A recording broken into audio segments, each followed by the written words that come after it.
All right. Good afternoon, everybody. This is a special edition of Really Bitch. I'm sitting here with, in full disclosure, a good friend who we've been trying to catch up and talk to each other for months. She has some great projects that we're going to talk about today, and we also have a lot in common as far as our career path. So we're going to touch on that just a little bit today. So I'm going to introduce Miss Carol Barbour. Hello. So good to see you, Classic. How long has it been? It's been a while. The sad thing is we live like 10 minutes apart, but it's been forever since we've seen each other because, life takes you in some crazy ass directions. Absolutely. Second of all, I think we get so comfortable with social media. We talk all the time on social media, and I think we get comfortable with hitting people up on Facebook or shooting a text. You know what I'm saying? Like, how hard would it be? Like, it's a million restaurants right here where we live. How hard would it be to say, girl, meet me for lunch? Definitely. And I'm talking about, I'm pointing the finger at myself. You know what I'm saying? Oh, it's me too. I think we've all become millennials. We have. Haven't we though? Our old ass is becoming millennials. But anyway, well, I ain't old. But there is a hidden blessing because sometimes the people you don't want to talk to too much. Can you say it again? You can manage it on social media. Can you say it again? A text can do wonders. What you say? A text go a long way when you don't want to talk to somebody. Absolutely. Now that's the truth. You know, that ain't the truth. You need to put that in your next book, Carol's Notes. You know, a text. Mm-hmm. So, the first thing I want to do is I had you here. One, I've been trying to get you on the show when we've done some education stuff, but again, True. People's schedules are what they are, and I always respect that because I get it. I know life is what it is. But two, you are an author, and yes. Again, in full disclosure, when I first met Carol was talking about these books she was going to write. And, excuse me, and it's not that I ever doubted you. I never doubted that you were going to write, because I would see you writing. It was about the process. And it was about you going through your process and being ready to share this part of yourself. Because your first book, which, I'm going to be honest with you, when it came out, your first book sort of hit me. Because this is not what I was expecting. Your first book, and I'm going to do a commercial. You're going to see the visual at some point when she let me do the commercial. But the first book is called What the World Needs Now, 90 Days to a Happier Life. And I remember when you first started doing your Instagram, like, inspirational posts. And I would repost them all the time because I thought they were deep. I thought they were some really good thank ones. Thank you for the support. Girl, that's easy. A repost is easy shit, You wasn't asking me for no money, so I could do that. Well, donations are always accepted. I would say my PayPal is up. Cash app. But this isn't the book that you would always talk to me about. We'll get to the second book, but this isn't the book. Now, correct me if I'm wrong, but this is what I felt. Knowing you, knowing your story. I felt like you had to do this to get to the second book. It's funny you say that because when you were talking about everything being a process, mm-hmm. It really is. Because had I put my story out first, I probably would not be alive to talk about it. I was so intensely angry and bitter for a long time. When you go through something traumatic, and that changes your life. It was something that really didn't have to happen to you. Right. You have to look back on it longitudinally, and you have to realize it had to happen. Mm-hmm. Because if I hadn't endured through this process, and if this experience hadn't changed me on the inside, I wouldn't have survived on the outside. Okay. So, and I know y'all thinking, y'all like, well, what the hell was it? We gonna get there. We gonna get to that part. We got to start with the good. We gonna end with the other stuff. All right. No holds barred. No, right. And like I said from the beginning, so what I said from the beginning is for Carol to tell as much of her story as she is comfortable with, because it's a lot of twists and turns to your story. Definitely. Your story took you on some really, really highs, but some really, really lows. And I was there for some of it. And so, and when I met you, you were in that angry phase. That's when we met. And and I was like, but and we're not gonna get all into how we met and all of that. But when I met you, you were in that angry phase. So I know what you're talking about to that process. And I remember the phone calls, and the lunches. A lot has changed in 2 years.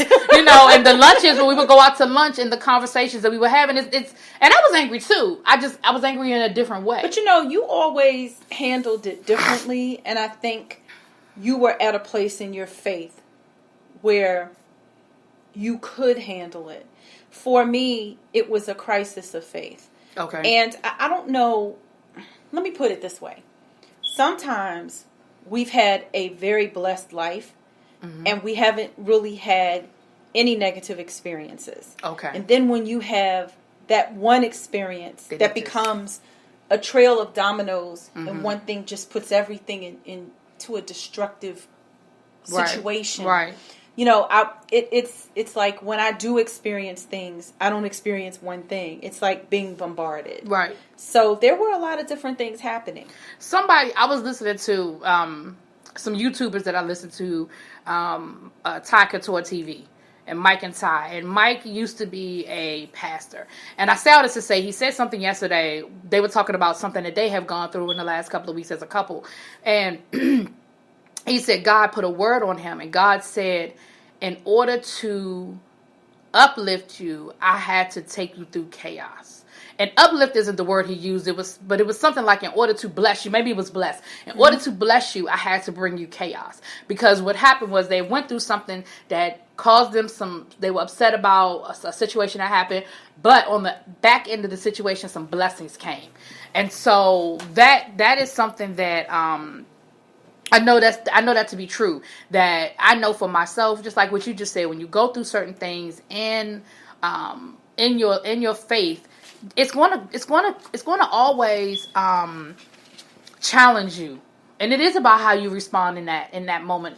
God is going to throw those challenges at you, and like you said, when you've lived, and I'm glad you brought that up, because a lot of people don't want to acknowledge or everybody want to act like they was from the hood and they had such a hard life. But when I know for myself, I'm quick to let people know. And the reason why I'm quick to let people know that I lived a blessed life is because my parents worked their asses off to provide it for me. So we weren't rich by any stretch of the imagination, but I definitely lived a blessed life. And you're right. When you and your parents did the same. Your parents definitely provided a great life for you, and you went to college and you got your master's and you did some great things. And so when those adversities came at you, I think that's valid to say, look, I didn't necessarily know how to handle it. And it seemed like one thing right after another was being thrown at me. Well, one of my favorite rappers. All right. Oh, she good. She good for a rap quote. Let me tell y'all that too. Now, she good for a rap quote. I love some Curtis James Jackson III. 50 Cent. 50, a.k.a. 50. And he has a lot of wisdom behind a lot of the things he says. However angry sometimes, but he petty. But he's smart. But he's the king of petty, and I love it. Oh, he the king of it. But he once said, you can't really appreciate joy if you haven't had pain. Ooh. I can appreciate. I can understand. And, one of my girlfriends jokingly said that he stole that from Frankie Beverly. I wouldn't say that. Hey, Curtis, if you're listening, I did not say that. But it brings everything into perspective. Right. And during the healing process from everything that happened, I realized he got shot 9 times. Mm-hmm. Well, I was blackballed, and I had a lot of other things happen. Girl, that Italian just came out just now. Blackballed. Definitely. And Carol has a very eclectic heritage. Very. Very eclectic. I'm sorry. Go ahead. Yeah, it is. Yeah, you're half Afro-Latina, half Italian, right? Yes. Yep. They're very eclectic. But very I'm eclectic. always that Afro part. Right. Yeah, always. You the Afro. I didn't even know about the Italian at first. Mm-hmm. So, yeah. But it's one of those things where you really won't understand how truly blessed you are until you've been through something that, for me, in my experience, that only God can bring you through. Right. And it's just been a tumultuous decade for me. I lost a job. I had a very negative experience the next year. I was slapped with white privilege. I'd never experienced white privilege as abject and deliberate as what I experienced in North Carolina. I went to school in North Carolina, so trust me, I know. Yeah, I know. I never knew Charlotte to be that type of place. Well, a lot of people think because it's the Queen City and it's so It's very urban, but you're still in the South. You're still in the South. Like the same thing with Atlanta. We see all of the great, Atlanta's the Black Hollywood, and Atlanta's this, and Atlanta. It's still the South. But there is a part of Charlotte that does not realize things have changed. There's a part of Atlanta that ain't realized things have changed. You can walk to South Carolina from that place. So let's just say I was intensely upset. I was very depressed. I had suicidal thoughts, suicidal ideations, and it was the love of both my parents and my relationship in particular with my father that brought me through everything. Okay, and not to add too much, because again, if I'm saying more than you're comfortable with, but you were saying that you lost a job, then you directly went into another you thought it was a good situation because you were able to find a job, which was like, great, I've got a new beginning, a new start, I'm going to move down south. Definitely. But you also had a bad relationship. And we're not going to get into the details of that, but that adds to it as well. Because I know when I went through a bad relationship, we were talking about that before we started taping, how it put me in a little bit of a depression. And so when you add all of that together, and then when you move away from your family and your friends and your support, a lot of that, it all adds up. Like, it's all connected. It was a bad relationship with a good person. The problem was the person, he wasn't the right guy for me at the right time. And because maybe do you think if at a different time y'all had met, do you think it would have worked out differently, or do you think it was never meant? Okay. I think this person is an absolute wonderful friend. He will always be my friend, but we have different goals. I'm very much a movies, sporting event, get dressed up type event. I can go to Georgetown and walk around and be happy all day. I'm not the social butterfly. Now, he was a very masculine social butterfly. Word butterfly doesn't mean anything insulting.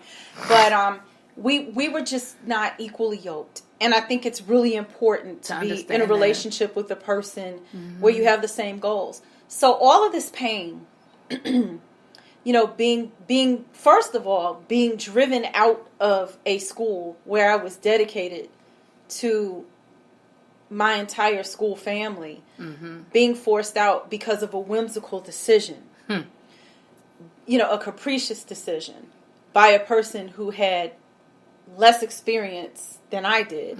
That was a problem. That's always a hard thing to accept, and that's in any walk of life. It's always a hard thing to accept someone having less experience, less education, less qualified, but being over you and able to make decisions that would affect not only your career but your life.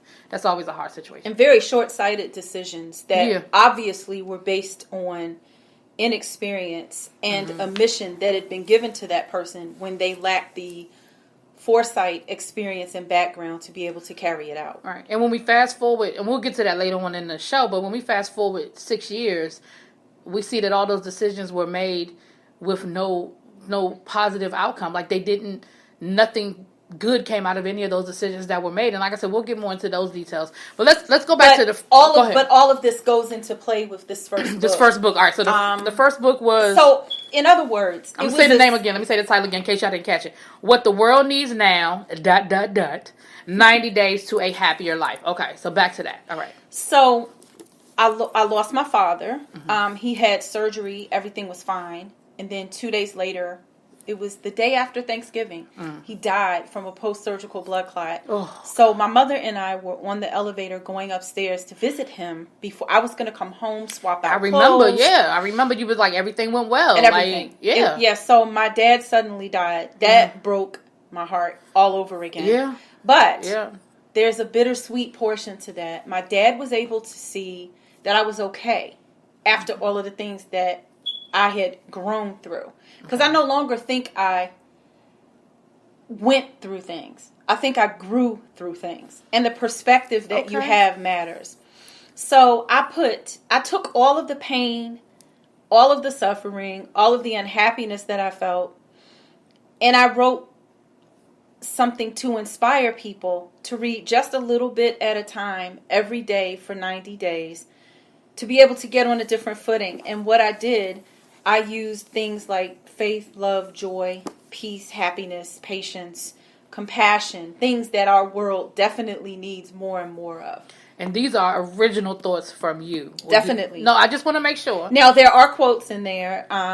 But you, I mean, you were English. You were an English teacher. Yes. So I know that you're gonna cite your stuff. Yes. But I just want to be clear, because I know when I first started seeing the Instagram posts, I thought you were reposting, because honestly, some of them were so profound. Not to say that I didn't think you were a profound person, but when you see these things, you just think they came from a calendar or something, which I think should be. I think you should put these into a calendar. I know it's only 90 days, but I think maybe you should figure out a way to incorporate this into a calendar and then a journal, because we'll talk. Because I think that, again, you're talking about to a healthier life. This year I dedicated myself to A Year of Yes by Shonda Rhimes. That's it. I enjoyed that book. Yes, and that, a journal came with it. Mm-hmm. So I've been doing the journal. So that's what made me think of connecting this with the journal. So I'm just going to randomly open the book and I'm going to read one, and you just tell me. Mm-hmm. Oh, okay. Just tell. What do you want me to tell you? Well, I was going to randomly open it. Why you take the book from me? Let me open it.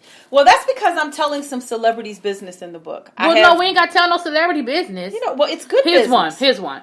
I am at peace. I am stronger than any habits I have, and I am not a hostage of any negativity. So when you talk about this is an affirmation to a happier life, and you may not remember specifically this one, but does it trigger anything? Does it make you think of where you were at the moment, or what you connect this to? I am stronger than any habits I have, and I am not a hostage to any negativity. I'm going to tell you, for me, it made me think of, I have a really bad habit. I smoke cigars. My mother hates it. My mother hates it. Everybody, but it is a bad habit. And one day I will decide I will no longer have that habit. But I am not a hostage to any negativity. When I hear that, I think of other people's opinions. One thing, a really good, I was telling you before the show, a YouTuber / friend of mine, James Caldwell, always says, what you think of me is not my business. When you bring it to me, that's the gag, right? Yeah. You can hate me all you want and sit over there and hate on, you can talk about me like a dog, which I'm sure many have. But it's not my business what you think of me. So that's what I thought of when I read that, the negative. It don't matter. What you think of me that don't matter to me. James Caldwell said it. Nas said it. Nas said, you can hate me now. You can see. I told you she good for a quote. Okay, now I'm gonna give you the book. But you share something. I'm no longer a hostage to any of my disappointments. And something that's really important. We're gonna pause on that one. I am not a hostage to any of my disappointments. That's deep.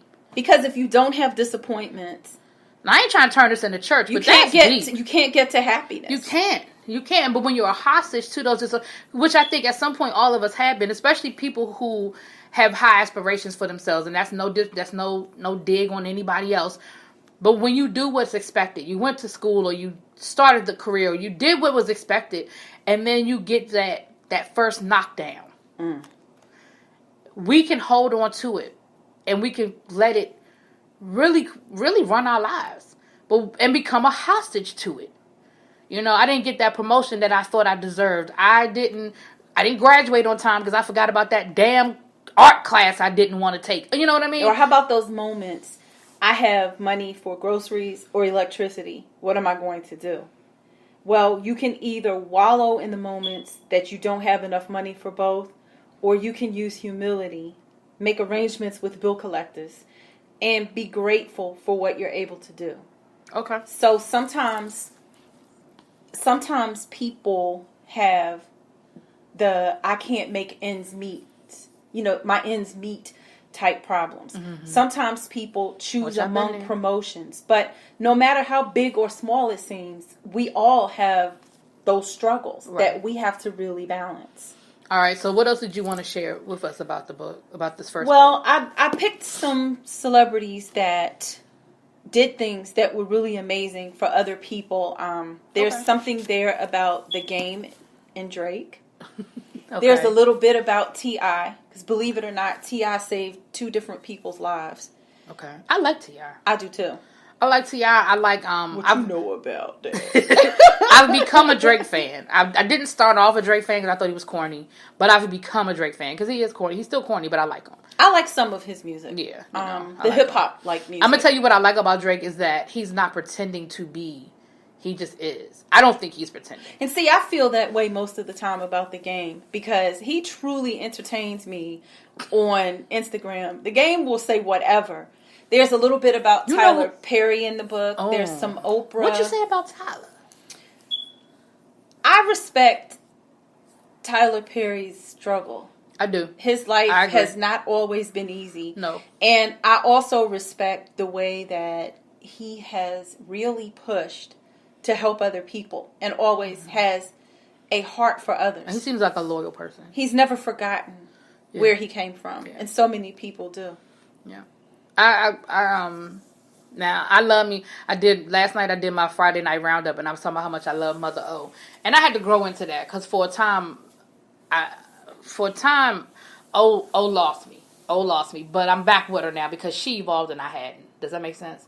Like, I started off loving the Oprah Winfrey Show for all the reasons that everybody loved the Oprah Winfrey Show. And then when she started evolving into doing more spiritual things and looking at things from a more spiritual point of view, she lost me, right? Because I wasn't at that place. But now I've evolved and I'm in a different place and I can appreciate that. So I love me some Mother O. Where did O inspire you to? Well, I'll be very blunt. Oprah lost me when she had a show and glorified Michelle Reed without doing the research. Okay, well, she lost me. Yeah, she did. Well, we lit her up. We shut down. Remember, we shut down the message board. They had to shut the message board down after that show with Michelle Reed. Now, what bothers me today is the fact that with the spiritual awakening and all of the other things, there have been retractions about other people, but there hasn't been a retraction about from Oprah. That. And there were so many lives that were tainted and destroyed. Now, I don't have any hostility, but I chose to write about Oprah because the moment in her life that I describe happens to so many of us. And ironically, I do think that because she's such a powerful influence, she could still do some good. Oh, absolutely. With looking into what happened, especially since she has a school of her own. Oh, you mean? Oh, okay, yeah. But there is no ill will because it had to happen. Okay, right, because it had to be a part of the story. Mm-hmm. Let me ask you this. Do you think, you said something about Oprah not acknowledging or retracting. Do you think that is purposeful, or do you think she's just moved on and it's not in her peripheral? That's something. Do I think it was purposeful? Like, do you think that she's like, I still believe in Michelle Reed, or do you think that she's just moved on and it's no longer in her face? I will say because this. She doesn't do the show anymore. I will say this. I think she was lulled, and she got on the bandwagon like everybody else. I do agree with that. I agree with that. But I also think that with great blessings comes great responsibility. Okay. And I think that when you are a spiritually awakened person and you've contributed to something or you've been a part of something that damaged other people, you do have a responsibility at some point to reflect. Okay. That's valid. That's very, very valid. Because I think she could do a lot of good reflecting on that and talking to some of the people who were damaged at that time and perhaps using it as a platform to engage a genuine discussion in educational reform. Okay. Not a sideshow, not a feature for someone who was deemed the greatest at the moment, right? But a genuine discussion. Right, because one thing we all agree, and we'll get to the education reform conversation, but one thing we all agree, anybody in education agrees that there has to be a change. Definitely. But how you do it, and we'll get to that. But how you do it definitely makes a difference too. So before we move, we're going to move on to book number 2. But I just want to make sure that I want to say the name again for all the people that didn't get it the first 2 times. I'm going to say the name again. What the World Needs Now: 90 Days to a Happier Life by Carol Barbour. It is on Amazon. Yes. Any other outlets? Amazon right now. Okay, no, that's fine. I just want to make sure that we let people know how they can get the book. Again, I'm gonna put all the links in the description so y'all can just click on the link when we're done. They can request it at Barnes and Noble, but it's just cheap. It's quicker, much quicker to just go through Amazon. No problem. I mean, and who don't love the one-click Amazon? Be at your door in 2 days. I know I do. Trouble. Yeah, I get in trouble with Amazon a lot. So this book sets us up for book number 2. It does. Now, here's where we start getting a little tricky sauce, right? The name of the second book is, I don't know why I'm holding this up like y'all can see me. We're doing the audio. I keep holding up the book like y'all can see it. Anyway. I love it. The second book is called I Choose Defiance. Now, let me tell you something. I love this cover. Thank you. I love how Defiance is written. I love this cover. My personal superhero helped me design the cover. Okay. And it was all his input and all his design. Okay, well, we're going to talk to him because we're going to talk offline because, you know, I'm determined I'm going to finish my book this year. You need to. Sneak peek. I never said that on the show before, but I'm going to finish it. And I'm going to tell you, part of it you have inspired me because I'm like, well, thank you. I'm like, Carol been talking about this book, and I know she done wrote it. I wrote that book at least 7 different times. And you have, and I know you have because we've talked about. It was just too angry. Yeah, and I used to, you know how you have your friend and you want to give him some constructive criticism, but you don't want to kill the dream at the same time, and you have to say, and I say, well, Carol, are you sure you want to say blah blah blah? Well, I have to say this because they need to know. I'm like, well, Carol, how about if we would. Let's just say I was in 50 Cent mode and leave it at that. But you had to come to that realization. Like, I couldn't. Again, I would never tell somebody how to. I'm never going to tell somebody how to achieve their dream. The universe wouldn't allow me to finish the book. Exactly. That's the funny part about it. Okay. I started in 2010. Because I remember one time your computer went down one time.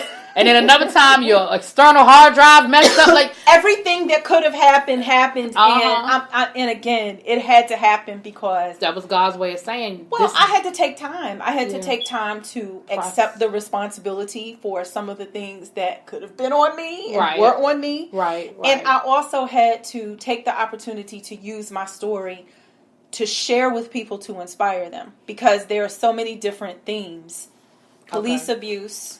Yeah. Or even educational reform. There's so many themes in this story, and it was to be candid. And it's funny because I think I'm getting ready to say something. Y'all getting an exclusive. I'm getting ready to say something to Carol that I don't think I ever said to you because when I first met you, you were in a place where you wouldn't have heard it. No, but when you first started telling me your story, there was a part of me that was like, that ain't true. She exaggerating. It didn't happen like that. Because there's a part of your story that is so, for lack of a better word, just ridiculous. Not ridiculous on your part, but ridiculous that you're hearing about city officials. And we ain't talking about no back town, low dunk, down in the, nowhere. Well, one of them was. Well, one of them was. But, we're talking about a major metropolitan city with millions of people and all of that. We're not talking about... we hear about corruption in small towns and stuff like that. And you hear about it. It's kind of like, when you hear about, not to bring up nothing we talked about before, but when you hear about secret societies and like I'm a Mason. I'm on the female side of the Masonic. But, I hear stuff all the time about what we do and what we don't do. And I'm like, for real we do? Because I go to my meetings all the time. And tell me all about it. And you're part of the Divine Nine. So you've heard stories. I'm not going, Definitely. You've heard so it's about that perception that people say. And so there was a part of your story. And it wasn't that because I didn't know you. I just met you. So it wasn't that I thought you consciously were lying to me. It was just, she's so angry. Let me ask you this. Was it that it was such a comprehensive example of corruption? It was, yeah. It was that I could not wrap my brain around the level of corruption on such a petty scale. And audacity. Right. Because again, and we'll get to this. I know we keep talking. We're going to get to the story. But if the situation with the school where you were not teaching, but where you were at the time, if it were a situation where there was a land grab because they wanted to build condos, or it was a land grab because they found oil underneath it, something like that, then I'd be like, oh, okay, cool.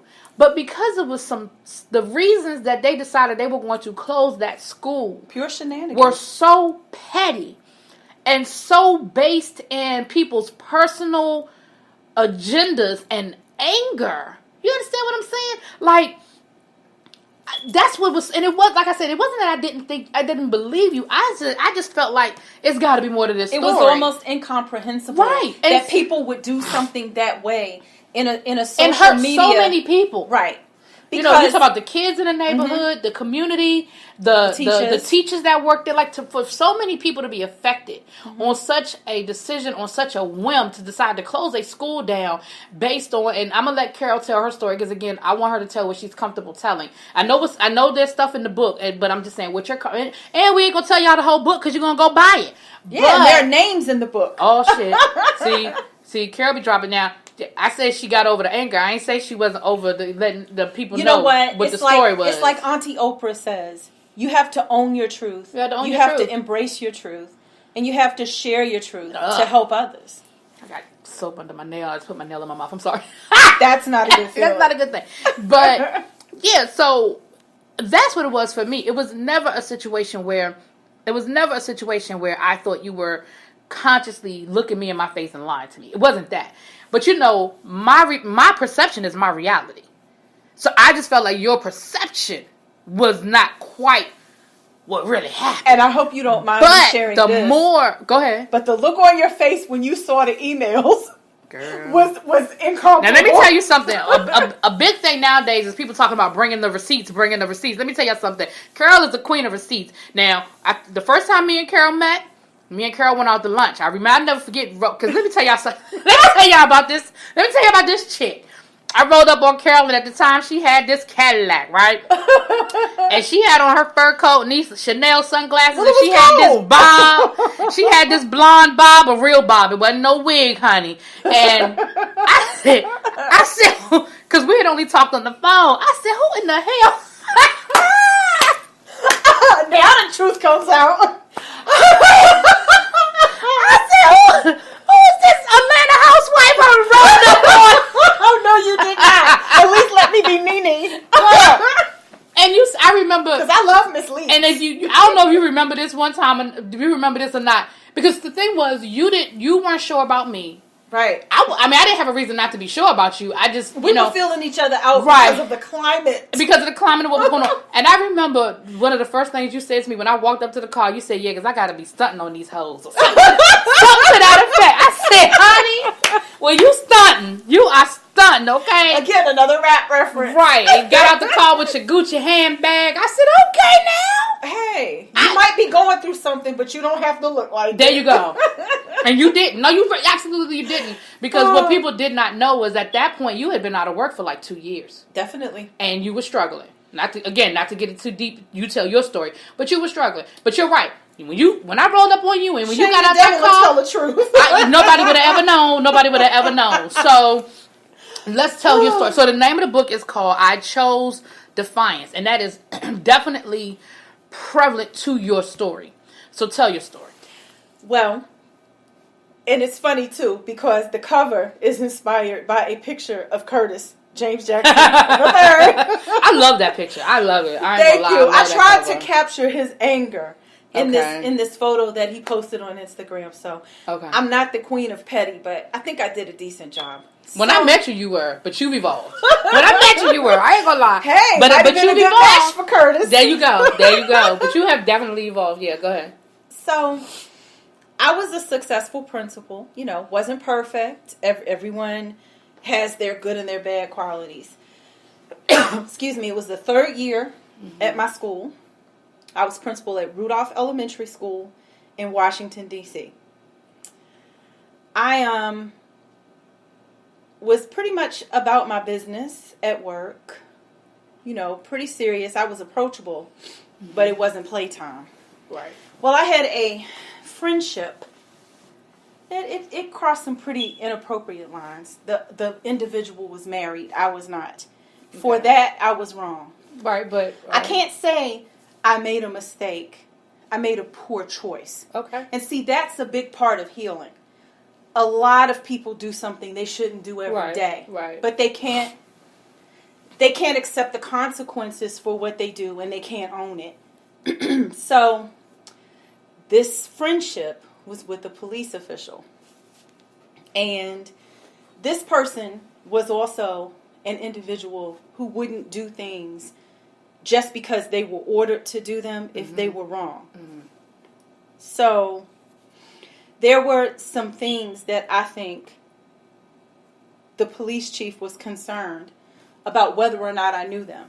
I don't really know what those things were because I've never had a conversation with her about it. I let my attorney talk to her about it. Mm-hmm.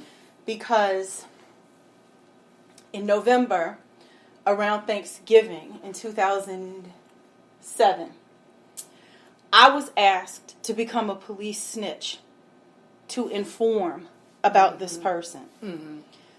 So when the sergeant called me from internal affairs at my job, I mean, he had the nerve to call my good government job. Good government job. Bothering me about some foolishness. I asked him what it was about. And he said, well, we'll tell you when you get here.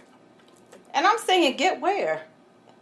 You know, I'm like, what? Get there, what? And I'm saying to myself, you must be out of your mind. So I said, I have to give this some thought. Let me get back to you. Right. And as he was talking to me, I was looking through my address book and I pulled out the number of my attorney. Mm-hmm. Because, in the rap world, they say I let my watch talk for me, my car talk for me. I let an attorney talk for me. Right. I never, ever talk to police without an attorney. You don't do that with people who are allowed to lie. Exactly. So I taught a street law class, and that was one of the first things I told my students. I said, I don't care what they say, don't you ever. You comply. You comply. You give them your legal name because it is a crime to use a different name. Right. But anyway, we're not all of that. All of that aside, so the next day was the day before Thanksgiving break. I was very busy. We had an extraordinary partner in this organization called ASAE, the Center. Mm-hmm. They provided a Thanksgiving dinner, complete dinner, for every student's family. Wow. So I was busy giving that out. Right. I was busy with the beautification project, and we had a petting zoo for some of the younger kids. Wow. So we were busy. It was a very busy day. That sounds real busy. So this sergeant calls me back, and he says, well, I really need you to come in. And I said, well, I'm really not coming. I've spoken to my attorney, and he said, well, it really isn't anything. You're not a person of interest at this time. At this time? Well, I said, okay, and I'm not coming at this time. Right. So, well, no, that was that second conversation. I said, and per my attorney's directive, stop calling me, do not email me, and do not contact me at this school again. Right, because this is my work. Well, a couple of hours into the first day back, I got a telephone call, and I don't say this person's name. I don't bring up evil spirits. Right, don't. And again, you don't need to say them. They gonna, first of all, let them read the book, and second of all, we don't need to say too many names. Oh, that's just a name I won't say. Right, and I know who it is, but go ahead. So this individual called me and said, well, are you having an affair with such and such? And I said, no, I'm not. And I let the person talk. This person was unbeknownst that I had them on speakerphone and was recording the conversation simultaneously. Because, of course, D.C. is a one-party state. So, in a bad situation, this person's interference actually turned out on my behalf. Because it verified for me what this supposed interrogation would be about. Right. That lets you know what angle they were coming from. Right. Well, let's just say a week after I refused, the school was on the closure list. Now, it had never been on the closure list before. Matter of fact, it was on the renovation list. Exactly. It was up for renovation. Exactly. Right. And you knew that from your job. Yes. So, how do you get approved in September for millions and millions of dollars? And then in November, because you refused to become Kathy Lanier's snitch, then you can no longer have a renovation. You know why? And not just not have a renovation. School gonna close. Well, that's what I was continuing to say. Yo, I'm sorry. You're going to put all of the children out on the street and make them have to go to a school when you don't have transportation. So these small children, in many cases, because this was an elementary school, have to walk. So for a long time, because of the personal aspect, I was ashamed. And I think it was designed that way. Yeah, absolutely. Because what people do when they want to do something that's not right, or when they want to protect themselves for whatever reason, they try to dirty the people that are around them. Absolutely. So it took me a long time to find my voice. But I decided to tell everything in the book. Okay. Now, they have to read the book to get the rest of that part. Right. So, see, we gave you all a nice little setup, little juicy juice. But trust me, that is just the tip of the iceberg. That was a triple appetizer. There you go. That's like a dozen raw oysters at Old Ebby Grill. That's like when you go to, not at Old Ebby Grill. Oh, Old Ebby Grill. Anyway, that's like when you go to TGI Fridays and you get the three-pot sampler. You just got 3 pots. Because, again, the story gets deeper. But that is where it all started. And it was horrible because here I am living this year in the Me Too era. Mm-hmm. But everything that happened to me in DC public schools happened at the hands of women. Yeah. Which is another extraordinary thing. Yes, yeah. Which, I'll be honest with you, I've told people this before. Some of the worst supervisors I've ever had have been women, and black women at that. And I hate to say it that way, but that just is what it is. And that's not to say I've never been sexually harassed. That's not to say that men have never stepped out of line. I mean, it obviously. But I'm just saying, when you talk about long-term abuse, maltreatment. Yeah, that type of stuff. Jealousy, competitiveness, bitterness, rancor. Petty. Absolutely. Yeah. Okay, so... you better not have one more strand of hair on your head than that other person. Don't come in here looking better. Don't come in here. Don't do it. Don't you do it. But, it's also a story about being in one school district for 3 years, and just experiencing everything you could possibly experience. Yeah. As someone I worked in DC public schools for 10 years. So I got my own set of stories as well. Mine didn't cut as deep as yours did. I mean, they were bad enough though. They were bad. I had some consequences that came towards me as well. But again, I wasn't on the level. I wasn't a principal, so I wasn't like just from that point of view. And then I didn't get blackballed. Well, I didn't get blackballed to the extent that you got blackballed. Like I could find a job. Like it wasn't that I wasn't able to find a job. However, it was hard. It was definitely, I definitely had my own set of struggles, and you know that we went through it. But you were blackballed to the point, and again, I ain't gonna tell too much of the story, but you were blackballed to the point where you had to leave the area, which is how you ended up in Charlotte. Right. And we'll leave that for the book. We'll leave that for the book. But I mean, I said what you feel comfortable with, but I don't want to tell too much of the story. I want them about the book. Well, no, the only thing I'll say about Charlotte is it was the antithesis of the experience in DC. Mm-hmm. In DC, all of my students were free and reduced lunch. It was a Title I school. But I felt like I was at home because I felt needed, I felt valued, and I felt respected. When I went to Charlotte, that's when I dealt with the most abject forms of white privilege that I've ever dealt with. I do, because I am biracial, I have a somewhat ambiguous look. Mm-hmm. So I've been assumed for a lot of different things. I've had people speak Hebrew, Arabic, Spanish, French, lots of different languages to me. I mean, that's the way God made me, so it's just who I am. Well, what was really interesting about Charlotte, it was just really petty. Like some of the parents were really upset that their children had to take classes in trailers. Well, the trailers were there because another school was being built. And you have to sit somewhere and learn. So I'm looking like this is... And I didn't say this to people, but coming from the situation where I did... Shit. And increasing test scores with sheer hard work and not cheating... That's we could write a whole book on that, but let's not go there. We ain't gonna go there today. We should. We should, but maybe we could collab on that one. Definitely. We could bring in our other friend. I ain't gonna say her name, but you know what I'm talking about. Yeah. But it was just so completely different. It was, you know what it really was? It was trying to compare a gunshot to a splinter. Mm-hmm. And I found that Charlotte, at least this particular school, it was more important to them if the principal was outside waving at cars in the morning and parading around in the evening. They wanted to be seen. Right. Well, 2 bachelors and 3 masters later, I'm not a lawn jockey. And I'm not going to go outside and open and close car doors. And let me tell you why. We live in such a litigious society. You have to actually think about what could happen. Trust me, I know. Before it happens. I know. So what's the scenario with you being outside and you close a car door, a child's book bag gets caught in it, and they get dragged?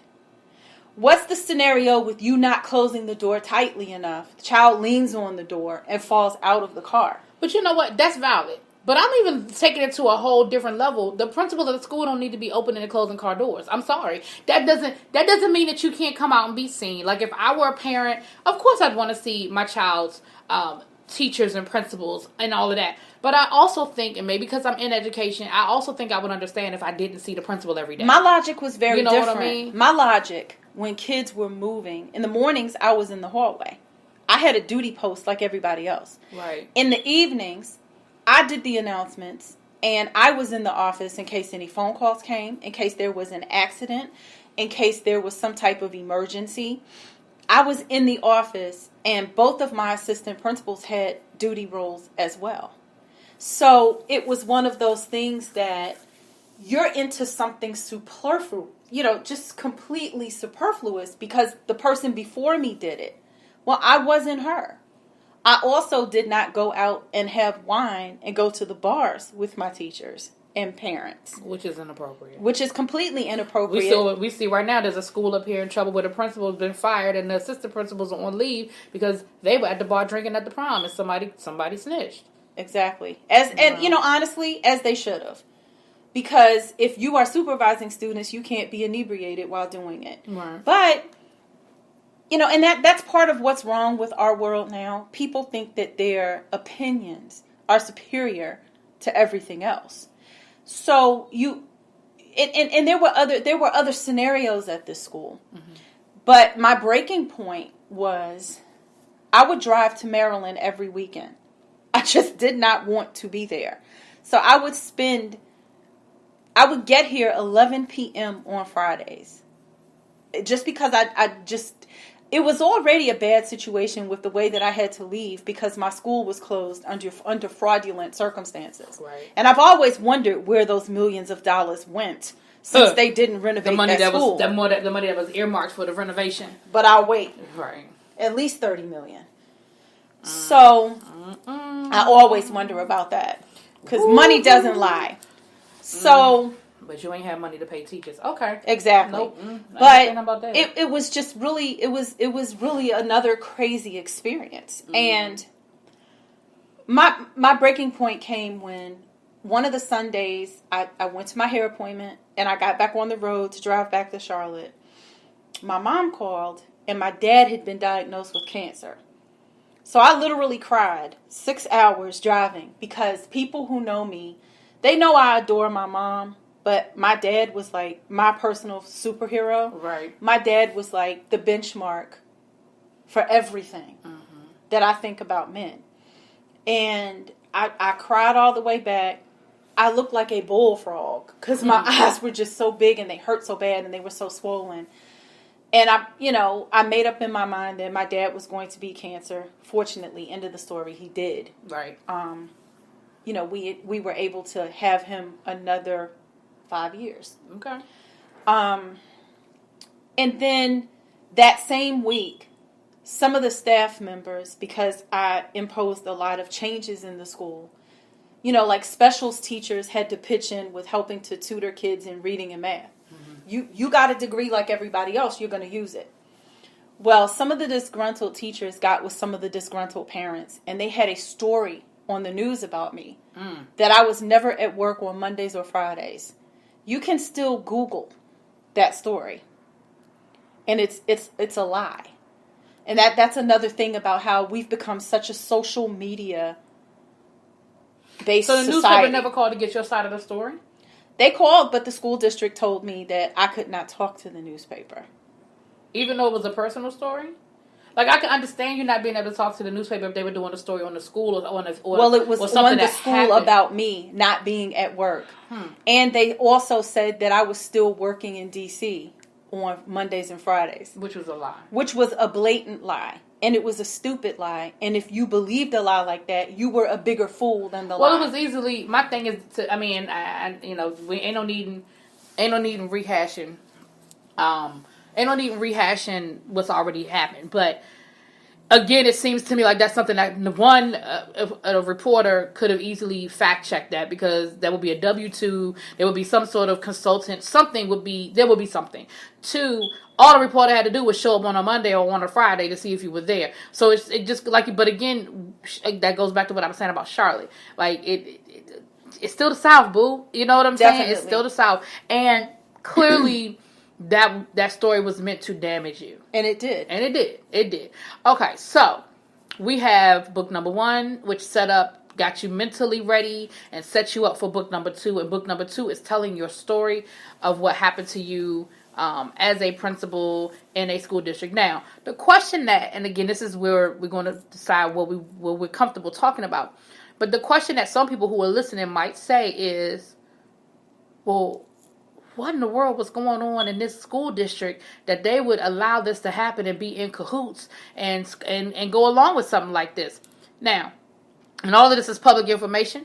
We both worked in DC, and we didn't know each other at the time, which is funny. Ironic. But we both worked in DC public schools when this whole movement of quote-unquote school reform, and I say quote-unquote because it ain't school reform, but this quote-unquote school reform came rolling through, and their poster child was a woman, and I say that to be as nice as I possibly can be, by the name of Michelle Rhee. And I call her a woman because I'm going to try to keep this professional. I call her a female, so I understand. Well, I call her a lot of stuff. But again, for the purposes of this interview, I'm going to be very polite.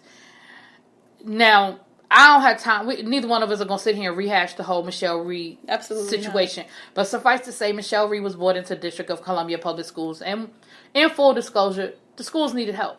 Definitely. In full disclosure. Can agree to that. And to be honest with you, when she first came in, I supported her. And I actually was optimistic that she was going to get some stuff done, because I do know that there needed to be a change. The problem was I can agree with that. Right. The problem was what she brought with her was a philosophy that if the schools are failing, it must be the teachers. And I think those principals. I think well, certainly the principals. I think there was a level of disrespect, a level of racism, a level of not understanding urban schools, a level of arrogance, and a level of carte blanche. Because the mayor had been able to get mayor control of the schools, meaning, and we've seen it in other places like, Chicago or... and it never works. Never works. It's a disaster in Prince George's County right now. Well, yeah. And it's happening in the county. But the mayor got control of the schools because, and again, I supported this at the time. 1, because at the time I was still a fan of the mayor. And 2, because DC had so many layers of bureaucracy. So this is what I explain to people all the time about this DC public schools. People say, well, how did DC public schools become so bad? So let me tell people, this is the scenario I always give people. The superintendent, at the time we had a real superintendent. The superintendent of schools creates a budget and says, I need $200 million to successfully run the school system for the next fiscal year. She or he has to submit their budget to the school board. The school board looks over the budget. The school board makes the changes that they feel are appropriate. The school board might cut $20 million. So now the $200 million budget is now $180 million. Now the school board has to submit it to the city council. The city council looks over the budget, decides what they feel like is needed and what isn't needed, and they might cut another $50,000. So now that $200 million budget has been cut by $70 million, and it is now down to $130 million. Well, guess what? Now, because DC is a colony, now the budget has to go to the Congress. And Congress gets to decide with people who don't live here, whose children don't go to the schools, who have no stake in what's going on in our city. Now they get to decide what our kids need and what they don't need. And by the time they get done with the budget, they send it back and it's now $100 million. So you have given the superintendent half of what they told you they needed in order to successfully run the school system. And what you say to them is, make it work. This has systematically happened for the last 30 years, because we can go back to the 1970s, ever since DC got home rule, and we can trace it all the way back to the 1970s and say, this is why the District of Columbia schools never have enough. Because there are 3 levels of bureaucracy that they have to go through versus most places that only have 1, maybe 2. So when you say to me, we want to cut out some of those layers and have a more direct line for the kids to get what they need, that's why I said, you know what? I support this idea, because I'm a teacher in the system and I don't even have fucking paper. You know what I mean? I'm using textbooks that still got the Reagan as the president. Right? As a social studies teacher. The last president in the textbooks I had at the time was Ronald Reagan. The fuck? Right? So, and when I started teaching, Clinton was the president. So, they were at least, 8 years old? Those textbooks? So, and that actually made them about 13 years old, because a textbook is 5 years old when it comes out. Right. So, I say all that to say, and not to go off on a tangent, but for people who don't live in this area, or for people who don't understand how this shit works, that was the problem. So for somebody to come in and not do the work, not try to get to know the neighborhoods or the areas of the people they're talking to, not even try to make friends with the people on the city council who can help you, because remember, she was very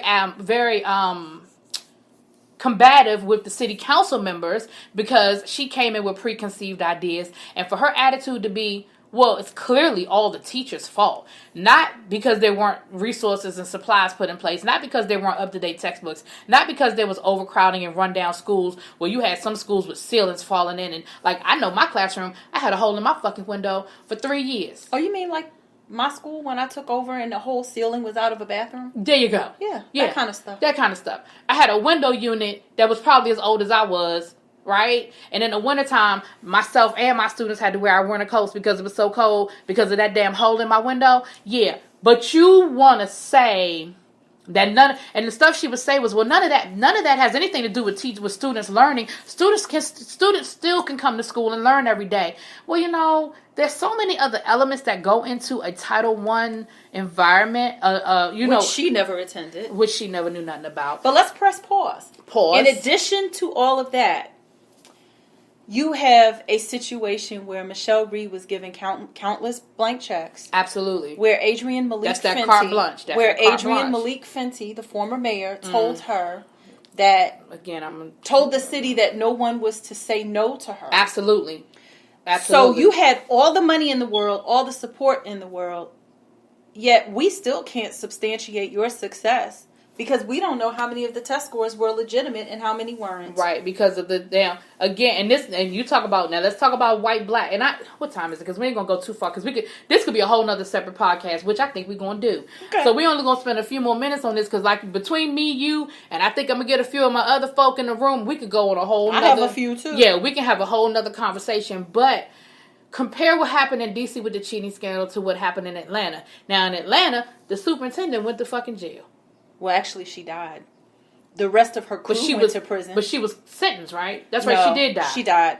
Dr. Hall had I apologize, she did die. But her other people did. And teachers went to jail. And this is what kills me. Teachers went to jail. People went to jail. Right. Of all positions. Right. What kills me is people were ridiculing that. Well, why would they go to jail? Okay, think of it this way.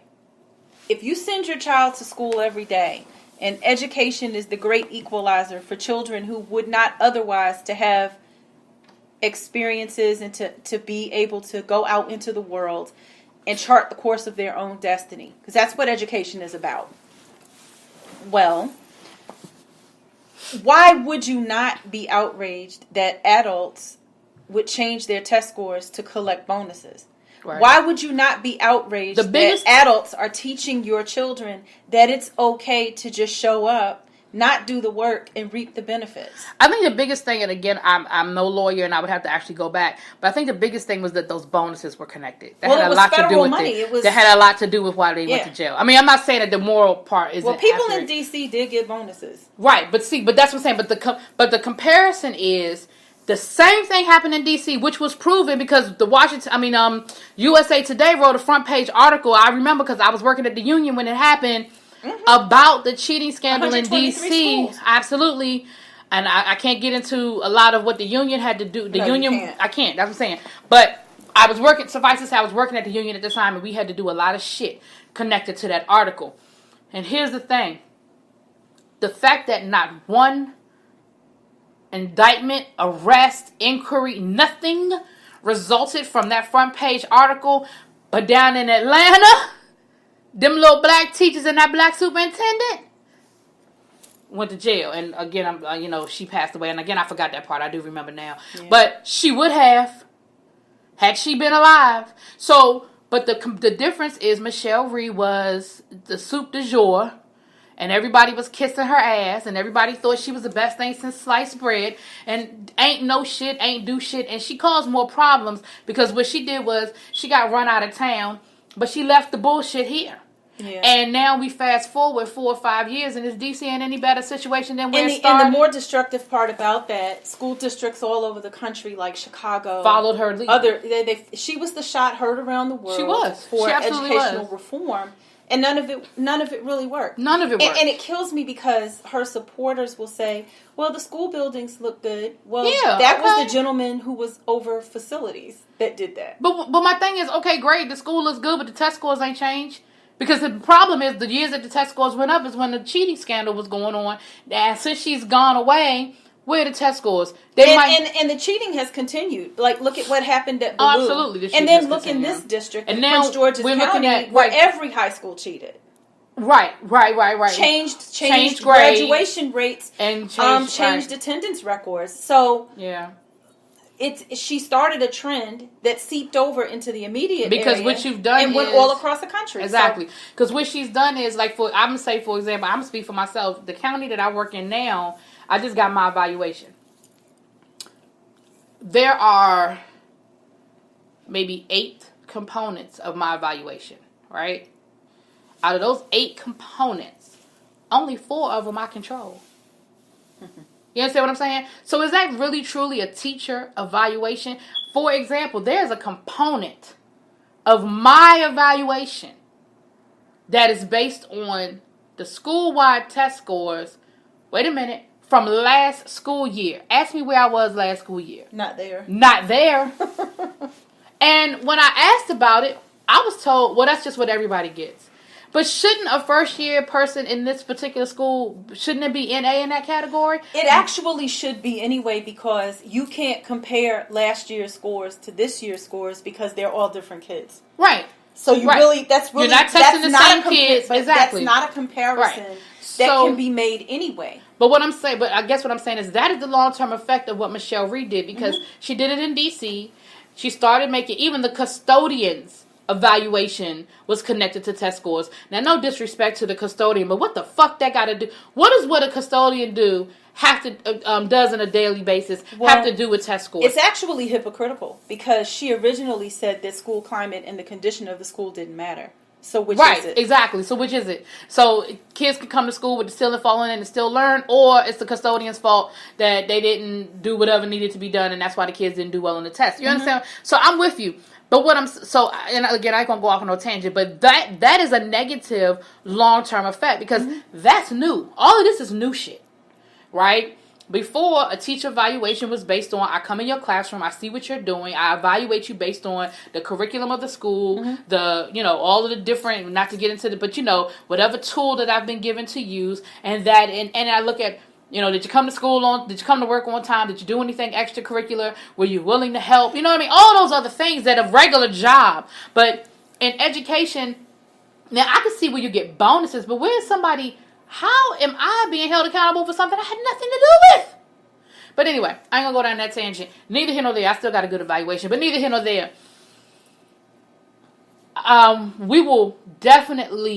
We're gonna definitely do a follow up. We're gonna do a school reform podcast, and I'm gonna get the Washington teacher in here. I'm gonna get her ass on. She's done a podcast with me before. I have a person I can get. Yeah, she's done a podcast with me before. It was a while back. You'd have to go back a couple of years. But with that being said, any future projects, anything you got coming that you can share? Interesting. Because off camera, we talked about some things that you can't quite share yet. But I have two projects I'm working on. I've done 2 trademarks.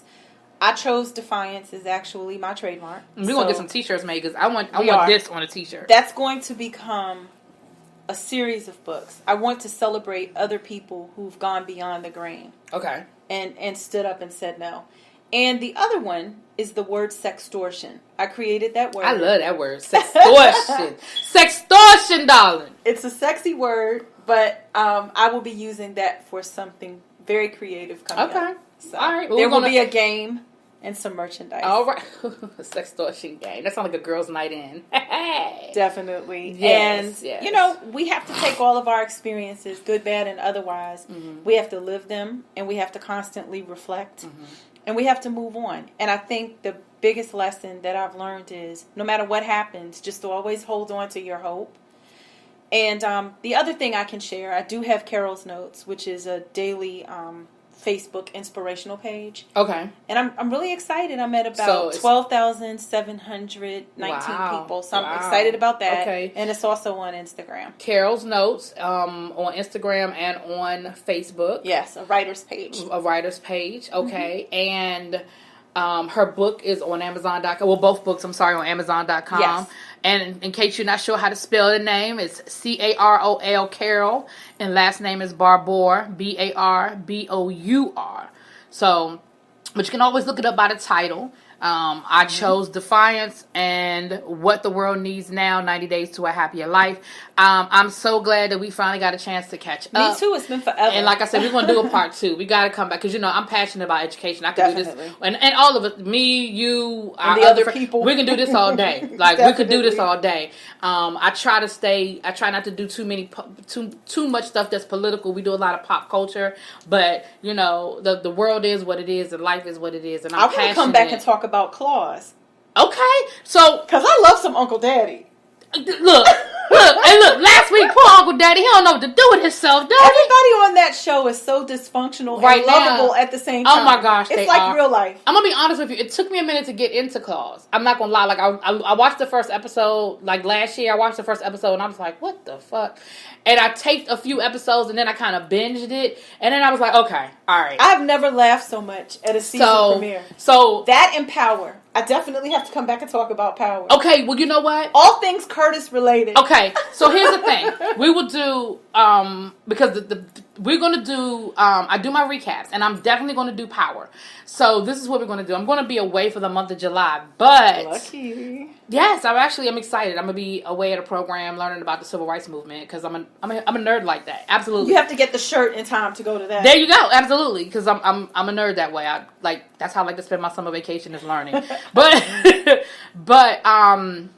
we will definitely. We're gonna maybe I'm not techie, so I have to figure out a way to maybe Skype it and what we could do. Yeah. But you're gonna do a Claus recap with me. I would love it. And we'll do some Power recaps. I want one of those Uncle Daddy picture frame nails. You know what that? That damn Uncle Daddy and that damn girl pinky when nail. Roller took off running. And I love Desna. Desna said, even the damn priest had a gun. Right. Okay. The priest, he tried to appeal to the priest, and the priest was like, say I do. I mean, the priest was gangster. Right. He had the lean and everything. I think that was a P90 Ruger. See, she know guns. I love guns. See, that's what, ooh. All right, we're going to end it right there.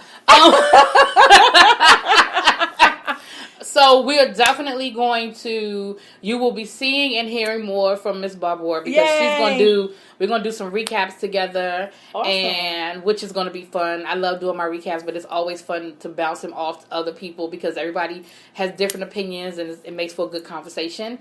And we're going to upload, I have the links to everything in the description, and we're going to cross over everything into we're going to post it on your Instagram. We'll post it on your Facebook. We'll post it on my stuff. Absolutely. So it's Thank you. So it's going to be flooded for the next couple of days. But all jokes aside, thanks for including me on your platform.